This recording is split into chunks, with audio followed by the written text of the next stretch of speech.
Hola, mi nombre es Alejandro, el nombre de mi compañero Sergio, y vamos a hablar sobre los distintos tipos de partición.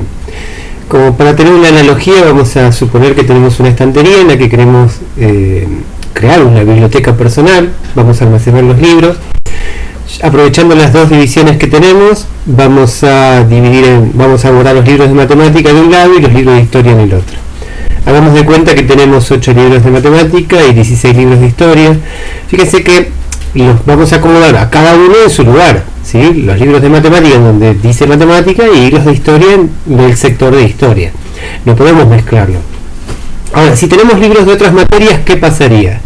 Sí, no podemos poner libros de geografía en matemáticas. La idea es que se mantenga un orden para que al buscar la información la podemos encontrar fácilmente.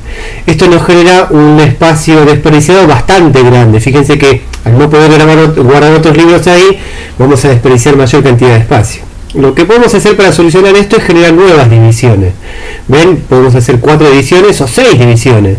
Y ahí sí vamos a poder ubicar los libros de cada materia en cada lugar. Lo que nos va a generar un espacio desperdiciado muchísimo menor, ¿sí? Cuantos más divisiones generamos, más sectores más pequeños, y el desperdicio va a ser muchísimo menor. Esto lo podemos aprovechar como para comparar y tener una idea de qué pasa en un disco rígido cuando se guarda un archivo, ¿sí? Estas divisiones que vimos nosotros como materia en el disco rígido se llamarían unidades de asignación de archivo o clúster. Fíjense que en un disco rígido, que sería un plato en sí, un plato metálico, cuando se le da un formateo al disco, se subdivide a su vez en cabezas, en cilindros y en sectores, ¿sí? Dentro de cada plato, de cada cara del disco, se van a dividir en pistas. Esas pistas se dividen a su vez en sectores. Los sectores forman un clúster, y el clúster es la menor unidad donde se va a poder almacenar un archivo. Si lo comparamos con la biblioteca, con el ejemplo que vimos al principio, una biblioteca con menos divisiones sería como un disco rígido, con pistas grandes y sectores grandes, lo que me va a generar un clúster bastante grande, y el desperdicio de espacio va a ser mayor. En la biblioteca con más divisiones la podemos comparar con el disco rígido con pistas chicas y sectores chicos, lo que me genera un clúster bastante chico, y lo que me va a dar que el desperdicio, la cantidad de archivos de espacio que se desperdicia es mucho menor, ¿sí? Cuando se formatea el disco se genera la FAT, la tabla de asignación de archivos, que es un índice donde se almacena la información de en qué clúster está almacenado cada archivo. Cuando el sistema operativo necesita buscar un archivo, le pregunta a la FAT dónde está ubicado y lo ubica directamente en ese sector del disco, lo va a buscar y lo lee, ¿sí?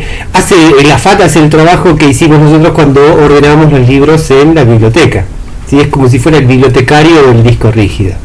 Fíjense que según el tamaño de disco que queremos crear, podemos usar distintos tipos de FAT. Por ejemplo, para discos de 4 a 8 GB no se puede utilizar FAT 16. Si tomamos como ejemplo, tomamos como ejemplo un tamaño de disco de 2 a 4 GB, fíjense que en FAT 16 se genera un clúster de 64 KB. En FAT 32 se genera un clúster de 4 KB y en NTFS también de 4 KB. Esto es lo que veíamos comparando con la biblioteca, que generábamos sectores más grandes y se desperdiciaba mayor cantidad de archivos. Si guardamos un archivo de 1 KB, en FAT 16 estaríamos desperdiciando 63 KB. En FAT 32 y en NTFS solamente desperdiciaríamos 3 KB. ¿Sí? Ahí es donde vemos exactamente cómo se desperdicia el espacio en el disco.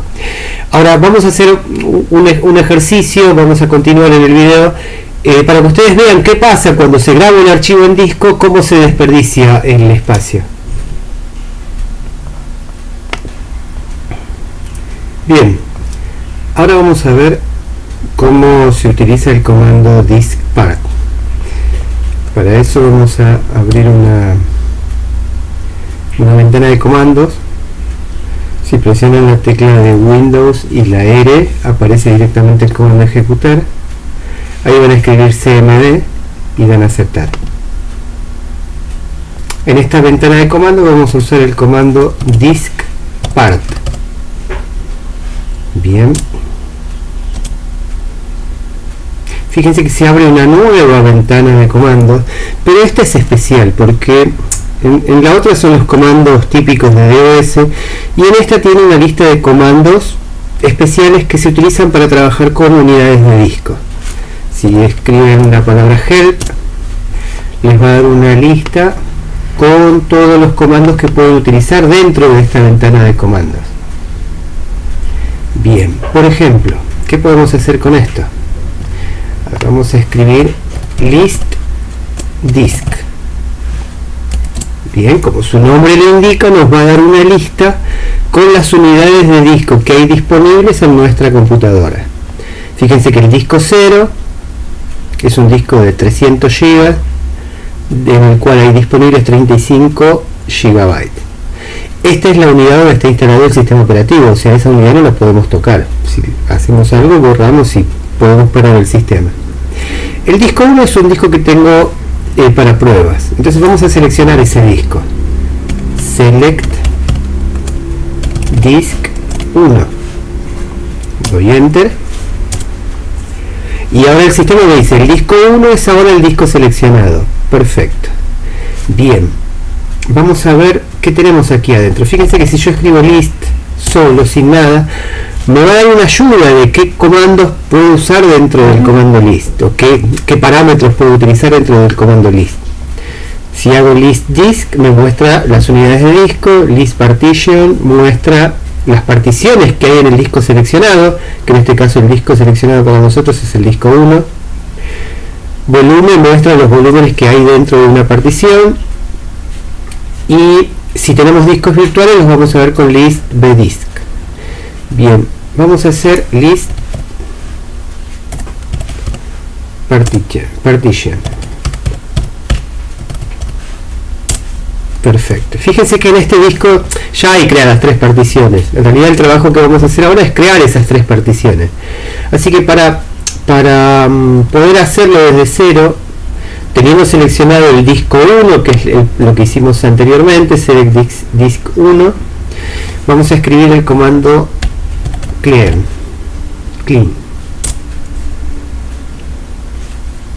Bien, con esto hay que tener mucho cuidado. Fíjense que diskpart ha limpiado el disco satisfactoriamente. ¿Qué significa esto? Si había algo en ese disco, ya automáticamente se perdió. Si vamos ahora a list partition, fíjense que no hay particiones en este disco, y antes teníamos 3. Con el comando clean borramos todo. Muy bien, bueno, ahora necesitamos crear las particiones. Ya tenemos seleccionado el disco 1. Vamos a usar el comando create. Fíjense, si yo pongo help create, me da los parámetros que puedo utilizar dentro del comando create. Partition para crear una partición, volumen para crear un volumen, y bdisk para crear un archivo de disco virtual. En este caso vamos a crear una partición. Vamos de nuevo a intentar help create partition. Fíjense que ahora nos da, dentro del comando create estábamos usando el comando, el parámetro partition, y dentro de partition hay otras opciones más. Tenemos EFI para crear una partición del sistema EFI, Extended una partición extendida, Logical para crear una unidad lógica, MSR para crear una partición reservada de Microsoft, y Primary es para crear una partición primaria. Vamos a hacer eso, vamos a crear particiones primarias. Le vamos a escribir create. Ahora sí estoy utilizando el comando. Fíjense que ya no puse help para que me dé instrucciones. Create partition primary. Muy bien, damos enter. Perfecto, se ha creado satisfactoriamente la partición especificada. Muy bien, ahora ¿qué pasó? Vamos a ver. List disk. Bien, perfecto. Creó en el disco 1 una partición de supuestamente 150 GB. Veamos eso. Ya está seleccionado el disco 1, fíjense que es el que tiene el asterisco. Vamos a escribir acá ahora list partition. ¿Ven? Partición 1 principal de 149 GB. Perfecto. No es lo que queremos hacer. Queremos hacer particiones más chiquitas como para hacer las pruebas de qué pasa cuando grabamos archivos en una determinada partición. Entonces vamos a modificar esto de nuevo. Tenemos seleccionado el disco 1. Vamos a hacer un clean de nuevo. Se ha limpiado el disco. Ya no hay más particiones otra vez. Vamos a crear help create partition primary. Y fíjense que ahora nos da como opciones que podemos usar. Fíjense que acá nos da toda una ayuda de todo lo que indicaría cada uno de los parámetros. En este caso size va a indicar el tamaño de la partición que se está creando. Vamos a hacer eso. Create partition primary con un tamaño size igual a 3000. Bien. Se ha creado satisfactoriamente la partición especificada. Si yo presiono la flecha hacia arriba en el teclado, me repite el comando que usé anteriormente. Lo voy a volver a ejecutar. Crea otra partición. Lo vuelvo a ejecutar. Me crea otra partición. Perfecto. Fíjense. List partition. Y tenemos 3 particiones creadas dentro del disco 1. Cada una de estas particiones tiene un tamaño de 3000 MB, o sea 3 GB aproximadamente. El desplazamiento indica a partir de qué punto del disco se empieza a leer esa partición. En 1024K, en 3001 MB y en 6001 MB. Perfecto, ya tenemos creadas las 3 particiones. Ahora, vamos a seleccionar la partición 1. Select partition 1. La partición 1 es ahora la partición seleccionada. Acuérdense que estamos trabajando en el disco 1. Bien, tengo seleccionada esa partición. Una vez que la tengo seleccionada, para que podamos trabajar sobre ella, las tenemos que activar. Active.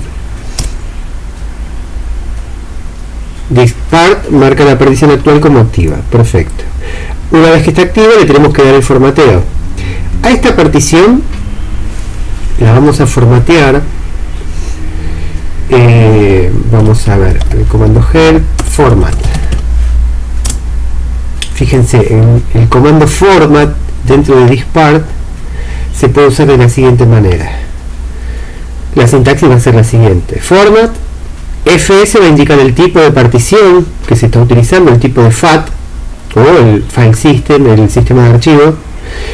Modo de revisión, después tienen label para poner etiqueta, tamaño de la unidad, qual, que es para hacer un formato rápido, para crear una unidad comprimida usan compress. Bien, esos serían los comunes. Vamos a probar nosotros format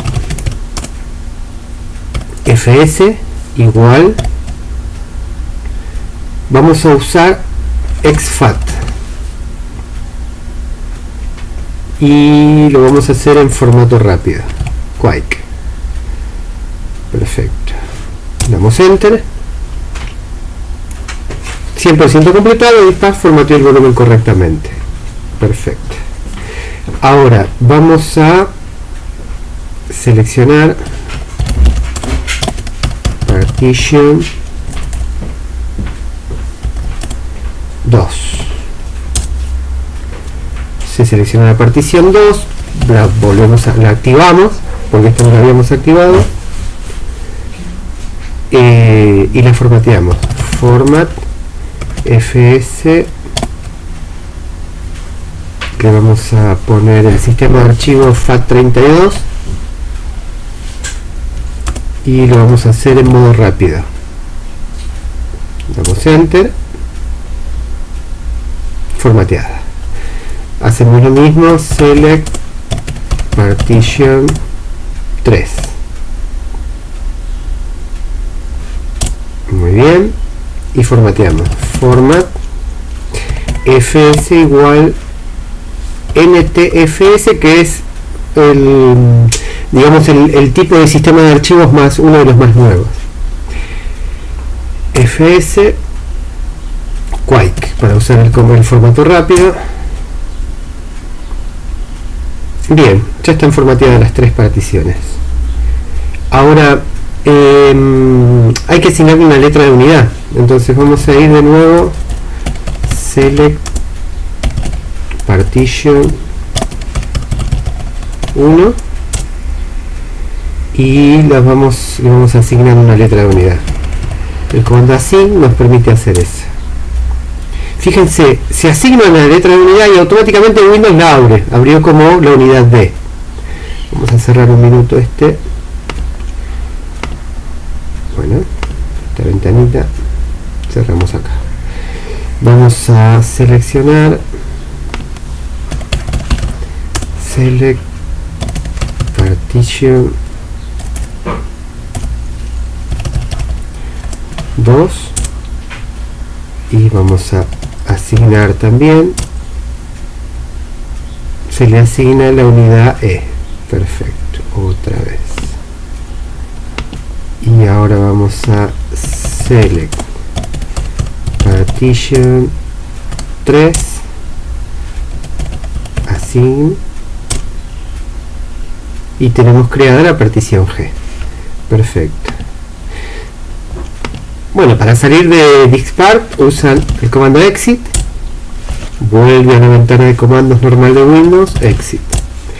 Ahora fíjense que si vamos a las unidades de disco, fíjense que tenemos la unidad C, que es el disco de la máquina, datos F es un disco privado también mío, y tenemos la unidad D, E y G, que son las que creamos recién. ¿Sí? D, E y G. Todas tienen el mismo tamaño, o sea, creamos con 3 GB. Fíjense que el total 2 GB, 2 GB, 2 GB. Perfecto. Si yo voy a las propiedades del disco D, fíjense que el sistema de archivos figura como exFAT. El disco E, propiedades, y el disco G, propiedades. Bien, para que lo veamos mejor, este es el disco E y este es el disco G. Fíjense que en la primera partición la formateamos como exFAT, la segunda como FAT32 y la otra como NTFS. Ahora, para continuar, vamos a hacer lo siguiente. Fíjense, teníamos las tres unidades de disco que creamos en el disco rígido: la unidad D, la unidad E y la unidad G. Ahora, habíamos dicho en el primer video que cuando se formatea el disco se crean las pistas y los sectores. La intersección entre una pista y un sector forma los clústeres, ¿sí? Que serían la mínima unidad de asignación donde se puede almacenar un archivo. Es el menor espacio que podemos encontrar dentro de un disco. Ahora, ¿cómo sabemos de qué manera se crearon esas, o cómo quedaron esas particiones? Fíjense, por ejemplo, vamos a abrir una ventana de comandos otra vez. Vamos a usar el comando cmd para que abra una ventana de comandos. Ahora, vamos a elegir el disco D. Y usando el comando chkdsk podemos ver exactamente el estado del disco, de esa partición en este caso, ¿no? Porque es una partición dentro de un disco. Fíjense en la información del disco. Como dato importante podemos decir, por ejemplo, acá dice cuántos bytes hay en sectores defectuosos. En este caso 0, que eso es muy importante. Cuando empieza a marcar sectores defectuosos un disco, es preferible dejar de utilizarlo porque el daño siempre se va agrandando. Fíjense que me da el tamaño total en disco, en kilobytes, y acá abajo de todo me dice, tengo 32.768 bytes en cada unidad de asignación de archivos. O sea que el sistema exFAT va a generar cada clúster, cada unidad de asignación de archivos, va a tener en total 32 kilobytes, ¿sí? O 32.768 bytes. Y en total se generaron 95.986 unidades de asignación de archivos en total en el disco. Si yo multiplico la cantidad de bytes que hay en cada unidad de asignación de archivos, 32.768, por la cantidad total de unidades de asignación de archivos en el disco, 95.986, me tiene que dar el tamaño total de kilobytes en disco. O sea, me tendría que dar exactamente este número. Perfecto. Fíjense que yo acá ya generé un archivo, ya lo anoté, en el disco C, en el disco D, que estaba formateado con el sistema. Creamos una partición exFAT. El tamaño total en disco, fíjense que acá lo tenemos, tamaño total en disco son 3.145.269.248 bytes. Tiene cada unidad de asignación de archivos 32.768 bytes, y la cantidad total de unidades de asignación de archivos 95.986 en total. Acá me está marcando que el espacio usado ya en el disco, cuando se crea la partición, se crea, acuérdense que se crea el sector de boteo, se crea la FAT, y todo eso va ocupando espacio en el disco. Ya de entrada, sin que grabe ningún tipo de archivo, esto es lo que está ocupado en el disco, 229.376 bytes. Y disponible me queda esta cantidad, que es la misma que figura ahí. Bien. Ahora, vamos a probar con el disco E. CHK, DSK, para ver el estado de este disco, y fíjense que ahora tengo en el disco E, que está formateado en FAT32, lo está indicando acá, tenemos un espacio usado de 20.480 bytes, que es lo que indica acá, que es lo que está grabando, lo que está ocupando el sector de boteo y la FAT. Me da unidades de asignación de archivos de 4.096 bytes cada una, lo noté acá, y en total generó 765.952 unidades de asignación de archivos en total. Bien, esto es lo que me queda disponible en el disco. Vamos a ver ahora qué pasó con la unidad G, CHK, DSK. Esta es la que se particionó como NTFS. Bien, y tenemos en total, fíjense, 3.145.723.904 bytes. Se generan unidades de asignación de archivos de 4K, o sea 4.096 bytes, y en total se generan 767.999 unidades de asignación de archivos. El espacio usado, fíjense cómo creció el tamaño acá, el registro de la FAT y de los sectores de boteo, y crea una partición, una parte oculta en el disco, un archivo oculto, que es donde se va grabando mucha información. Se genera una pérdida, digamos, al inicio del disco bastante más grande, casi 27 megabytes, 26 en realidad, ¿no? Y lo disponible que me queda es esto. Bien, ahí ya tenemos el estado del disco. Yo lo anoté acá para que lo vayamos comparando después. Ahora vamos a hacer una prueba. Vamos a grabar un archivo. En este caso yo tengo un archivo que pesa en total 63.499.182 bytes. ¿Sí? Esta ventana la podemos cerrar. Vamos a buscar el archivo.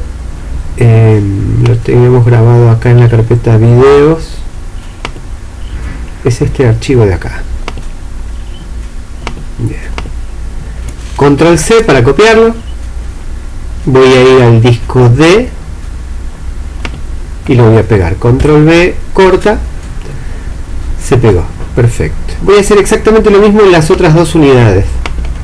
Control V. Y en la unidad G, Control V, corte. Bien, ahí ya los tenemos copiados. ¿Qué pasó?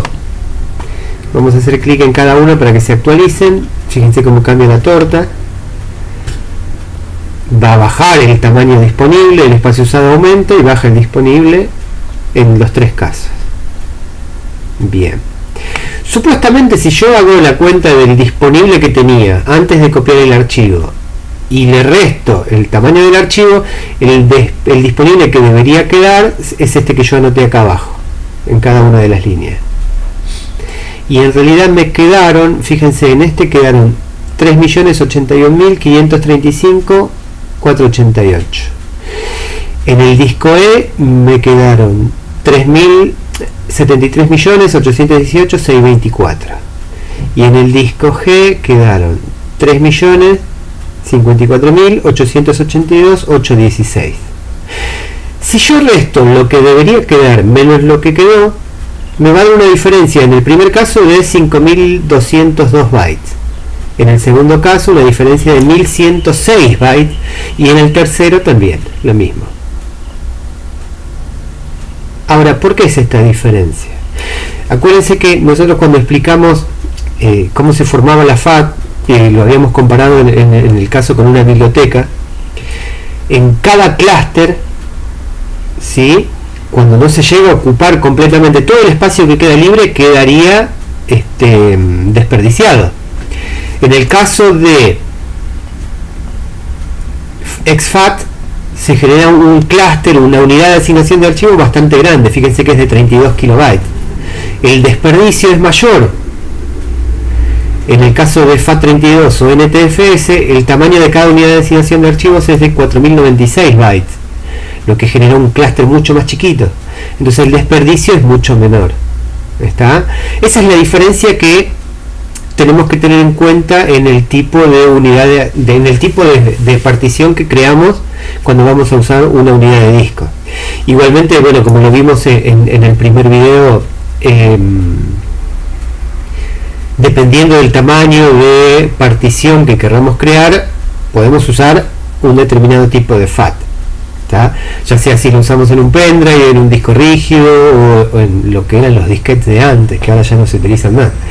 Pero bueno, eso es como para que lo tengan en cuenta. Y acá lo que hicimos es, probando distintos tipos de FAT, comparamos al grabar un mismo archivo, un mismo tamaño de archivo, cuál era la diferencia, cuál es la pérdida que tenemos en bytes en cada uno de los casos.